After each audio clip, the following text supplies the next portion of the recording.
Hi, I'm Dr. Canova. I'm the clinic director at Hoboken Integrated Healthcare. I'm here with Jezebel today. Hi. And we're going to ask Jezebel a few questions about the treatment she had in our office and what brought her here. So let's get right into it. Tell me a little bit about what brought you in to see us at Hoboken Integrated. Well, I had my wrist. First of all, I'm a bartender. I'm an actor and a bartender, and after I would say 3 or 4 months of bartending, my wrist, going back to bartending because I had left bartending for a long time, my wrist and my hands started to hurt. But like at one point, it was excruciating pain. I couldn't. One night, I couldn't sleep from the pain. It was pain around my whole wrist, going up into my thumb and this portion of my thumb too, and into this bone here. And so I had gone to an orthopedic, and the orthopedic gave me some prednisone to reduce the inflammation. And I took it, but I still was feeling some of the pain and discomfort, and I didn't have any flexibility. So I've always gone to a chiropractor. I have scoliosis, so the chiropractic, I believe in it very much. It always made me feel better. And so I said, let me see if you guys can do something. So I came, and then the rest is history, and you could ask me something else. Yeah, well, then I came when Jezebel came in, she had told me she'd been suffering for quite some time with this. Although you had done some treatment, nothing had really gotten rid of or resolved the problem. Is that correct? Well, I before coming here, Yeah. I didn't have any treatment. Okay. The orthopedic just gave me the prednisone. Well, they gave you prednisone, but you didn't have any physical therapy. No, I didn't have any physical therapy. You basically had medicine. When she came to us initially, we did an evaluation, and one of the first things we did was electrodiagnostic testing. That's right. We did an ENG and CV testing. Dr. Salmon on our staff, who's an MD, so we concurred after the findings, and the findings did show that in fact she had a pretty severe carpal tunnel syndrome, and she had a cervical radiculopathy. So she had what's called a double crush syndrome, a problem in her neck and a problem in her wrist, meaning that both had to be treated concurrently. Yeah. So tell us a little bit, well, let's back up a little bit. After that test was done, I remember we had a conversation about whether we thought you would need surgery or not.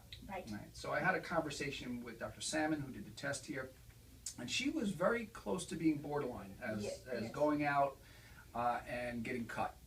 She had a little bit of atrophy, a little bit loss of the thenar eminence in her right hand.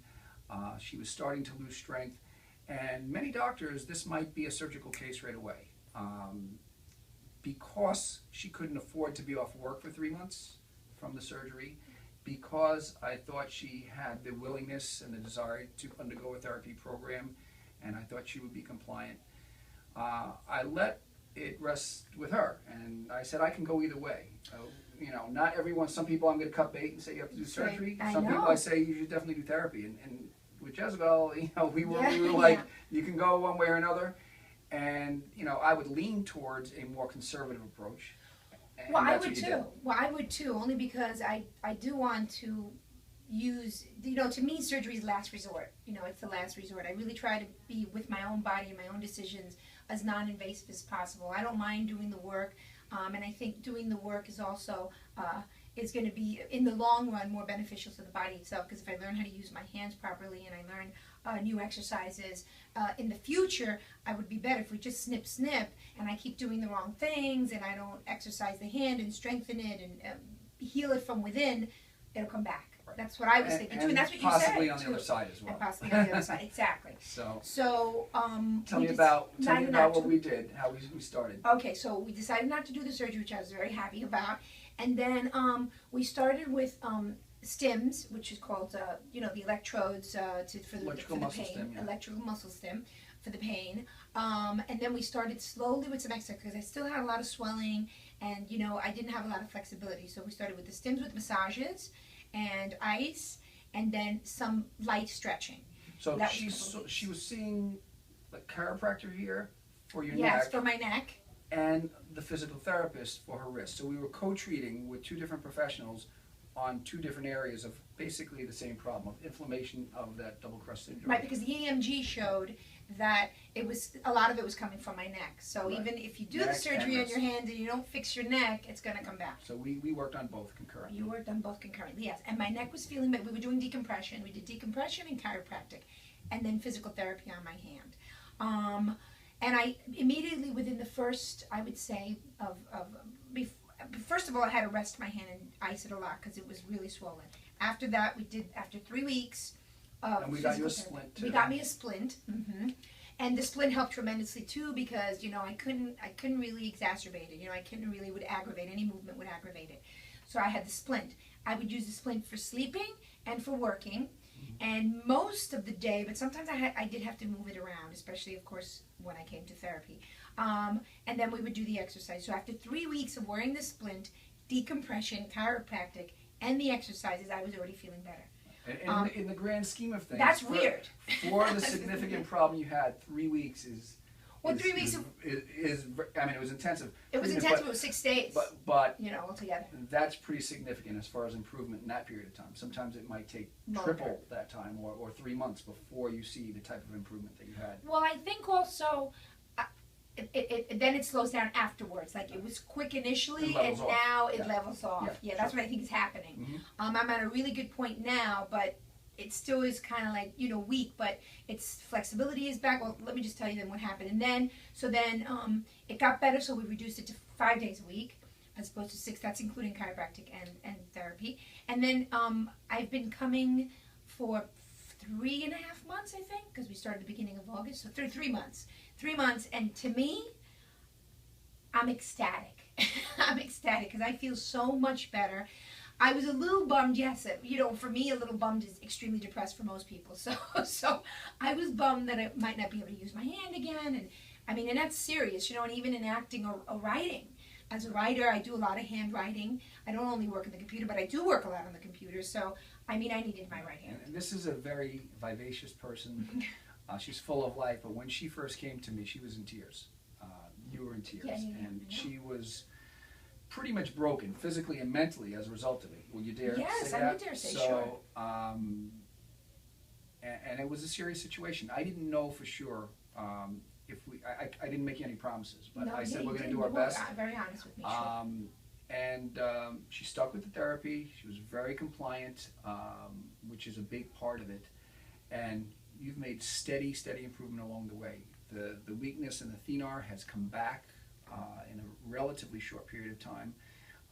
She's probably about a 0% chance of needing surgery right now. We moved you to a different splint, one that's less hardcore, that she can still work with.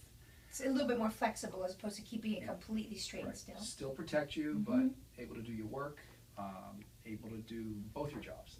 I'm able to do, yes, exactly. I'm able to do much more. I'm able to do my acting, my writing, and the bartending.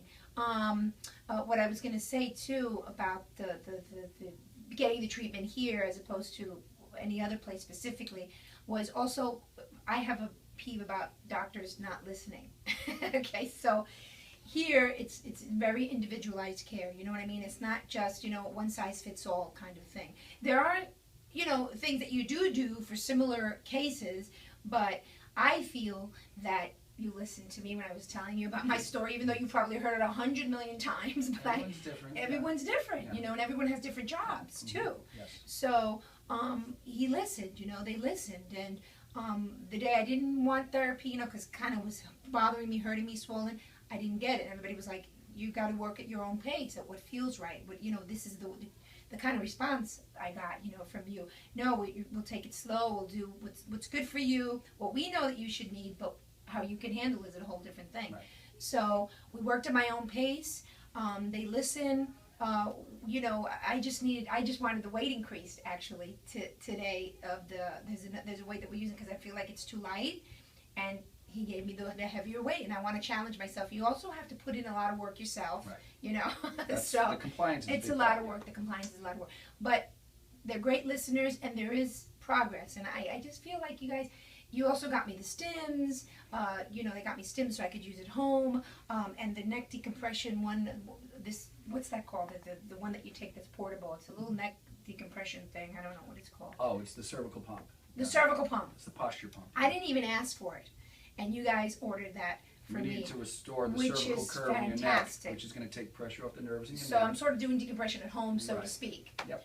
And I got that, and I didn't even ask for it. So they're on top of your particular case, which is what I love. You know, they're really, really on top. They know exactly what's going on with you and what kind of progress you should need. I don't know. With other doctors, I felt kind of ignored, like lost in the shuffle. But here, you're not lost in the shuffle. Everybody, seriously. So that's important to me, that you listen and you're really in tune with each patient. That's I awesome. have to tell you. I really And I appreciate feel it. better. What I more appreciate can you that. say about that? One last question. If there's somebody out there who has this carpal tunnel or has the neck pain, and they're considering surgery, or they're sitting on the fence, they're afraid to come to a chiropractor or a physical therapy, or here in Hoboken they're not sure, what would you say to someone like that? What would you, if you were to meet them and talk to them, what would you say to them to let them know, or to give them advice from someone who's been there? Well, what I would say, without disregarding somebody's, pain or individualized, or a doctor, disrespecting the doctor, disregarding the kind of pain they have, if they know they have carpal tunnel and even a particular kind of tendonitis, which I also had, if they have that, I would say, first of all, you have nothing to lose by going to chiropractic. You get an evaluation, you get a consultation, you get that EMG, which most doctors use, actually, all kinds of doctors. You get the EMG test that tests the electricity running from your neck to your arm. I would say, what have you got to lose? You go to a consultation, you see what happens. And then, to me, non-invasive is always the way to go initially. Right. You go to therapy, and if it doesn't work, then you go and get the surgery. Right. But if you have the surgery, you can't go back. That's what I think. So I think it's very important to first try. In my opinion, what I would say is, if you are in a lot of pain, you let them diagnose you. Let them evaluate you, a chiropractor, and see if you could use some physical therapy, and then go from there. Make the decision from there. And you guys, I would definitely recommend you guys also, because you would be honest, and you would say, listen, you might need surgery. You were close, because he was close with me. Yeah, you told me that. So I'm like, you'd be honest. Right. You'd be honest with the person. And I think in your particular case, the integrative approach, having the chiropractor and the physical therapy, because you definitely needed both. That's right. If you weren't here, you'd have to run around from one office to another. It's all in one place. The fact it's that fantastic. you were able to do it all here and integrate it, I think actually made a big difference in your particular case. Yes, it did. So I would definitely recommend chiropractic, this place, especially because you can get both at the same time. No, I would. Yeah. But, chiropractic in my case, because I had the double crush, chiropractic and physical therapy in one place. And I was already getting annoyed with the 6 times a week, because I needed it, but it was a lot, but I needed it. But imagine if I had to go to another place, right. 6 times a week, it would be hard, back and forth. It's almost impossible. So this, that's what I would recommend. First, try chiropractic and physical therapy, because, why get chopped up if you don't need to?